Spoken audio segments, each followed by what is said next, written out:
রাজ্যে 35,000 অঙ্গনওয়াড়ি কর্মী নিয়োগ প্রক্রিয়া শুরু হলো। কোন জেলায় কত শূন্যপদ জেনে নিন বিস্তারিত। স্কিপ না করে পুরো ভিডিওটি অবশ্যই দেখুন। চ্যানেলে নতুন হলে অবশ্যই সাবস্ক্রাইব করতে ভুলবেন না। রাজ্যের জেলায় জেলায় শুরু হলো অঙ্গনওয়াড়ি কর্মী ও সহায়িকা নিয়োগ প্রক্রিয়া। প্রকাশ পেল একাধিক জেলার বিজ্ঞপ্তি। বিস্তারিত পড়ুন আজকের প্রতিবেদনে। রাজ্যের সমস্ত জেলায় শুরু হলো অঙ্গনওয়াড়ি কর্মী ও সহায়িকা নিয়োগ প্রক্রিয়া। মুখ্যমন্ত্রীর ঘোষণার পর এদিন শুক্রবার বিধানসভায় নারী শিশু ও সমাজ কল্যাণ দপ্তরের মন্ত্রী শশী পাজা এমনটাই জানালেন। পূর্বে এই অঙ্গনওয়াড়ি কর্মী ও সহায়িকা নিয়োগের ক্ষেত্রে বেশ কিছু জটিলতা থাকলেও বর্তমানে সেই সমস্যা সমাধান করে পুনরায় শুরু করা হয়েছে নিয়োগ প্রক্রিয়া।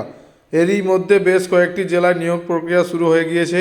সম্প্রতি পুরুলিয়া জেলা থেকে অঙ্গনওয়াড়ি কর্মী ও সহায়িকা নিয়োগের বিজ্ঞপ্তি প্রকাশ করা হয়েছে। প্রসঙ্গত, এই পদের ক্ষেত্রে শিক্ষাগত যোগ্যতা নিয়ে কেন্দ্রীয় সরকারের জারি করা নির্দেশিকা নিয়ে তৈরি হয়েছিল সমস্যা।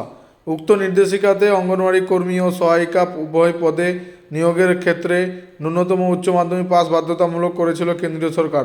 এতদিন যাবৎ অঙ্গনওয়াড়ি সহায়িকা পদে আবেদন করার ক্ষেত্রে ন্যূনতম যোগ্যতা ছিল অষ্টম শ্রেণী পাস।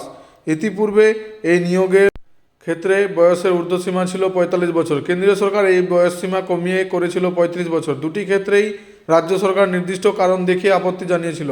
সম্প্রতি তার জবাবে কেন্দ্রীয় সরকার জানিয়েছে, অষ্টম শ্রেণী পাস যোগ্যতা নিয়ে যারা সহায়িকা পদে নিযুক্ত হয়েছেন 10 বছর পরে তারা কর্মী পদে উত্তীর্ণ হওয়ার সুযোগ পাবেন।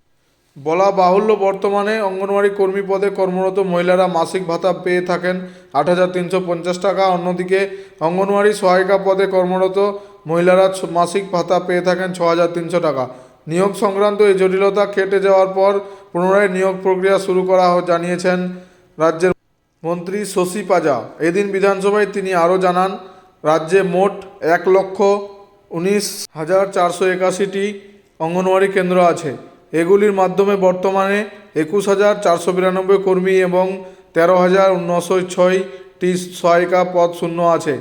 মন্ত্রীর ঘোষণার পর জেলাভিত্তিক অফিসিয়াল বিজ্ঞপ্তি প্রকাশের অপেক্ষা করছেন রাজ্যের চাকরি প্রার্থীরা। পুরো ভিডিওটি দেখার জন্য ধন্যবাদ।